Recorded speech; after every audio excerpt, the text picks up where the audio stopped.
up, you guys? ShartimusPrime here, doing another Marvel Legends action figure review on the Puff Adder Build-A-Figure Waves Extremis Iron Man version 2. Oh my goodness, we've been wanting this for quite some time. I have been wanting this for quite some time. The last time we got one was with the first wave of the Return of Marvel Legends, and that's out of scale, and this is looking promising right here. You can see that we get the Puff Adder on the side right there with all the other figures from the wave. Then we have a nice image of the Extremis Armor Iron Man. We get an Avengers logo up on the top right there, not spot varnished, not much more at the bottom. So let's get to it and crack this thing open. But first, if you're trying to get your Marvel Legends, you can do so at Big!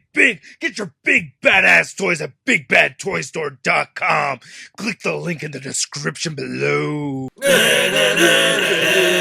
And here's Iron Man out of the packaging, and this figure is looking pretty sleek. I will complain about it, as I tend to always do, but I am actually quite impressed with this thing. The color choices right here kind of throwing me off a little bit, but I like what I'm seeing. Anyway, let's get a closer look at the accessories, and then we'll take a closer look at the figure. So no Build-A-Figure piece with this Iron Man figure. You get two sets of hands right over there, and then you only get the two repulsor blasting effects pieces, which I wish we had more than just the two. I do like how these came out. I mean, we've seen them before. Translucent yellow looks good. If you want to heat it up and bend it to straighten it out more, you can do that. But mine mostly came out looking pretty good. A little bit of a bend on this one right here, so I can easily fix that. They port fine into the new hands right here, and they do have vertical hinges, unlike some of them where they had no hinges there. I do recommend heating them up, especially if it's in, snowy California weather like how we're having right over now. Oh, had a band-aid over there. Sorry about that. But yeah, these all look pretty good to me, and we're going to talk about the color choice in just a moment. Now, while I have some complaints, I still really love this helmet sculpt. It looks fantastic. I love the gold paint on this thing. I like that they added the black trim lines for the mouth and the eyes. There is a little bit of a weird splotch going on in his left eye right over there, and they painted the eye sockets yellow. It should just be white. I found a lot more images of it being white rather than yellow, so that does bum me out. But I do like the sculpt of it. And I do like how the plastic came out for this dulled metallic red color, which is such a trip, man. Like, it's really weird. At first, I thought, oh, this looks really dull, but if you look at the reference material, it looks spot on. Now, what's a trip is that you will find images of the Pentagon armor, which is easy to confuse with the Extremis armor. I've done that before. They look very similar, but yeah, they've both have had the same artist renderings, so they have that dull color in each of them. And yeah, I think it actually works out pretty well. I do like the yellow fade right over here for the arc reactor. That looks really good.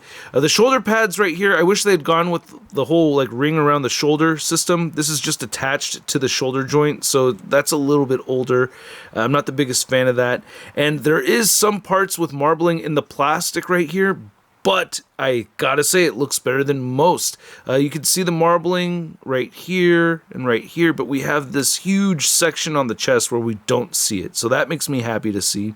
So I'm curious to see how other people's come out. Nice gold paint right here for the biceps. I have some splotching on one of the arms. I can't, right over there. You can see that they missed the mark right there, but I do like the pinless joints. Yellow looks really good right here. Hands look pretty solid. A little bit of marbling in there. I do think the arms are a bit short.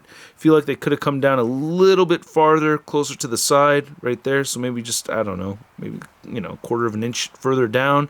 Gold looks pretty good right in here. I do love that we have rotation. Sorry about the nasty thumb, but you can see that we have rotation right here on these discs, and that helps with posability a lot. Looks a little bit gappy right over here, but for me, I'm okay with that sacrifice because I like having the added articulation when you get that. And then a little bit of plastic hair thing sticking up right over there. But yeah, pinless joints look pretty solid on this figure. Really nice, smooth paint in the plastic right here. So I am not seeing nearly as much marbling as I'm used to seeing. It's there. I see it over here a little bit. But this is a whole lot better than what I'm used to usually seeing with my Hasbro Marvel Legends. So I'm pretty happy with this, man. And you get peg holes right there at the bottom of the feet. Oh, and I got to do a head sculpt comparison. Here's our Return of Marvel Legends version, and here's our new version. I feel like this one does represent Extremis armor a lot more so than this right here. I do like the white with the eyes, though, but it still looks good to me. So I do like the articulation, and I don't like the articulation. There's things that I don't like, but I love that the head can move up quite a bit, and you can move the head downward, and you get a shift forward and back like a pile driver. You get side-to-side motion, and a little bit of head wobbling, not much at all. No butterfly joints over here. Would like to have the butterfly joints. Also, again, that whole shoulder pad thing, I wish we had that with this one as well. You could rotate all the way around, and because you don't have that separate piece, oh man, that felt like something almost snapped right there. Holy crap.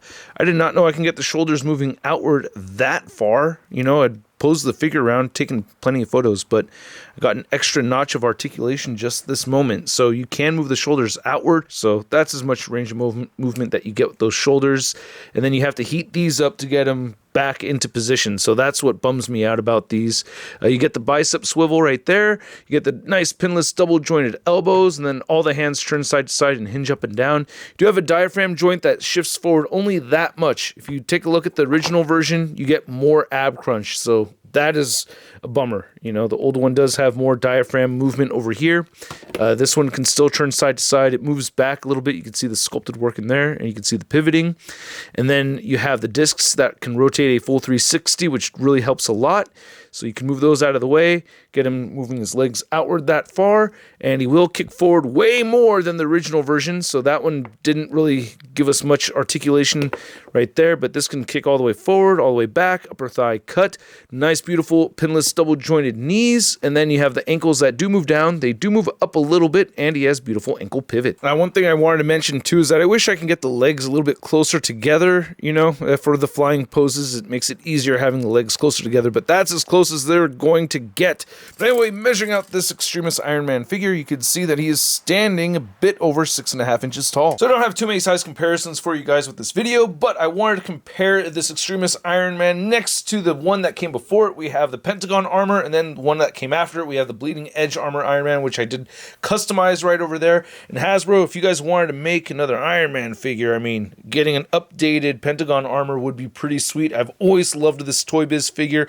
I don't know if Hasbro could beat it. I challenge you, Hasbro. Make a new one that's better, huh? Do it! I just want to make the point over here that if I move these legs outward as far as they were on the Pentagon armor, that looks almost the same height. Now, no, this one's still taller, but yeah, they look pretty good. Then here's the Extremis Armor Iron Man next to the 20th anniversary Captain America figure. In case this is your new favorite Iron Man and you want it next to your favorite Captain America figure, I think that looks pretty good. Then for your Marvel Legends Extremis Armor Iron Man figure comparison, you can see we have this new version compared to the very first one from the Return of Marvel Legends, and what a vast improvement. Really, I think this is a much better figure than this one over here. Yeah, it has better ab crunch, and it has the white in the eyes, but still, this is a big improvement. Then here's the Extremis Armor Iron Man figure. Next to your average 6-inch scale figure, we have the Marvel Legends Big Time Letdown Spider-Man.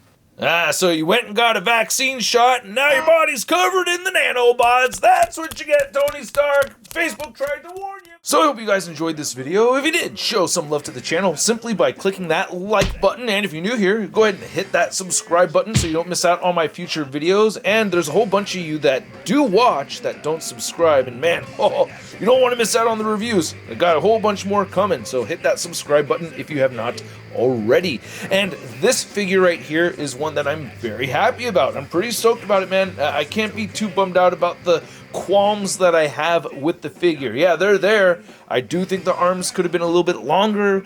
The shoulder pad technology isn't exactly what I was hoping for. Little details with the paint here and there. But for the most part, I think the figure looks great.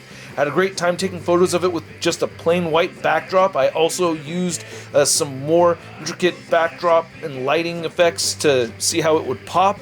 And yeah, I think it looks great in both settings. So I'm really happy with the figure.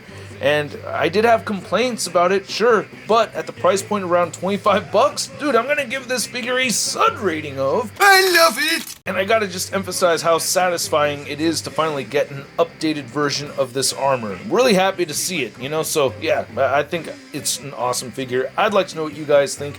Let me know in the comments section below. If you want to see the latest in Marvel news, you can find it all over at marvelousnews.com. And if you want to stay in touch with me over on social media, you can find me on Instagram, Twitter, Twitch, TikTok, and on Whatnot, where we do some giveaways, awesome giveaways. And if not, I will catch you guys later. Peace! That's crispy.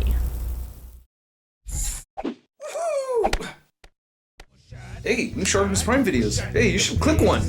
Yeah, click on one of them. Or subscribe if you haven't.